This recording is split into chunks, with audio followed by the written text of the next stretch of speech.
تم کہتے ہو کہ درد اب برداشت سے باہر ہو گیا ہے۔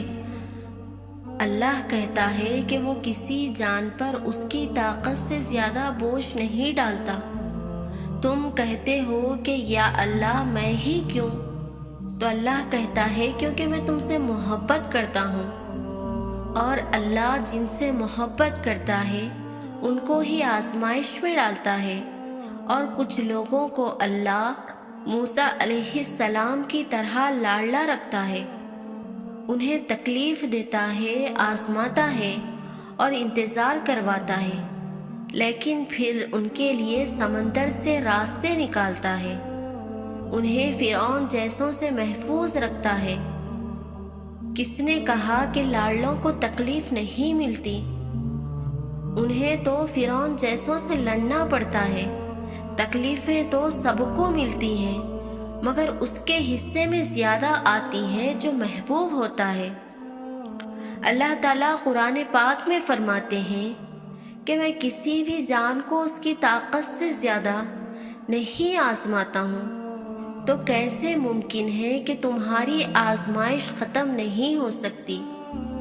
اگر ایک آزمائش کے بعد دوسری آزمائش آ رہی ہو تو سن لو کہ اللہ تمہیں اپنے قریب کرنا چاہتا ہے، وہ تمہیں اپنی محبت سے نوازنا چاہتا ہے۔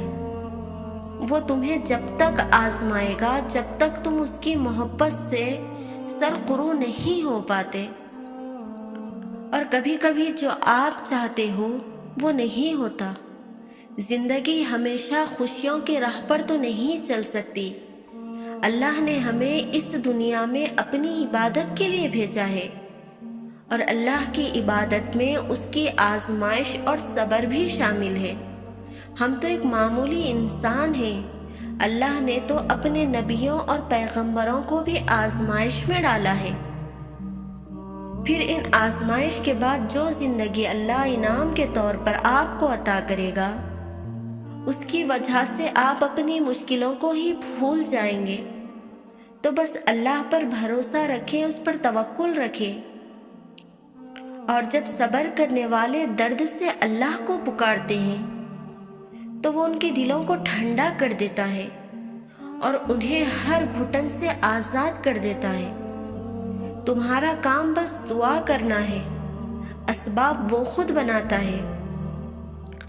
جب انسان اپنے رب پر اس قدر بھروسہ کر لیتا ہے کہ اس ذات کے علاوہ کوئی بھی اس کی ضرورت پوری نہیں کر سکتا، تو اللہ بھی اپنے بندے کو مایوس نہیں لوٹاتا، اس کی دعا ضرور قبول کرتا ہے، اور ہمارا بھروسہ ہی ہمارا ایمان ہے۔ جب چیزیں خود ٹھیک کرنے سے ٹھیک نہ ہوں تو ان کو سجدوں میں چھوڑ دیا کرو اور دعا کیا کرو، کیونکہ ہر چیز کا حل دعا ہی تو ہے۔ اللہ پاک جب مدد کرنے پر آ جائے تو ایسے سبب بنا دیتا ہے کہ نہ ہونا بھی ہونا ہو جاتا ہے۔ اللہ سے لگائی ہوئی امیدیں سکون دیتی ہے۔ یہ تو اس کا کرم ہے کہ اس سے لگائی ہوئی امیدوں کو وہ ہمارا یقین بنا دیتا ہے۔ سورہ کہف میں ہمارے لیے 4 اہم سبق ہیں۔ پہلا سبق ہمارے لیے یہ ہے کہ اللہ ہمیں ہمارے ایمان سے آزماتا ہے، تاکہ وہ دیکھ لے اور ہم بھی دیکھ لیں کہ ہم اپنی زبانوں کے اور دعووں کے کتنے سچے ہیں۔ اور پھر جب ہم اس آزمائش میں ثابت قدم رہتے ہیں اور ڈگمگاتے نہیں ہیں تو اللہ ایسے طریقوں سے ہماری مدد فرماتا ہے جو انسانی سمجھ سے باہر ہے۔ دوسرا سبق جو سورہ کہف ہمیں سکھاتی ہے وہ یہ ہے کہ مال و دولت صرف نعمتیں نہیں ہیں، بلکہ یہ ہماری آزمائشیں بھی ہیں کہ ہم اللہ کا کتنا شکر ادا کرتے ہیں۔ ہمیں کبھی بھی یہ نہیں بھولنا چاہیے کہ دنیا میں جو بھی خیر، جو بھی بھلائی ملتی ہے وہ اللہ کی طرف سے ہی ملتی ہے، اور اگر ہم چاہتے ہیں کہ وہ بھلائی ٹھہر جائے اور ہمارے ہاتھ سے نہ جائے تو ہمیں اپنی نعمتوں میں عاجز رہنا چاہیے، کیونکہ جو رب دے سکتا ہے وہ واپس لینے پر بھی قدرت رکھتا ہے۔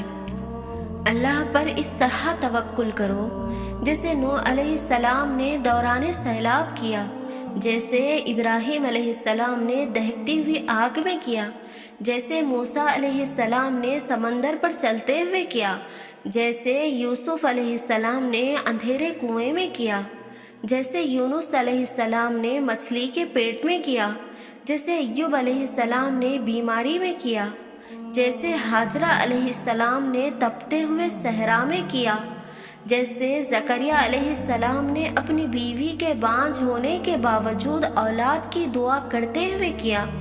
بس یقین رکھو، اندھا یقین، پھر دیکھو کیسے مقدر بدلتے ہیں، کیسے آزمائشوں کے پہاڑ ریزہ ریزہ ہوتے ہیں، کیسے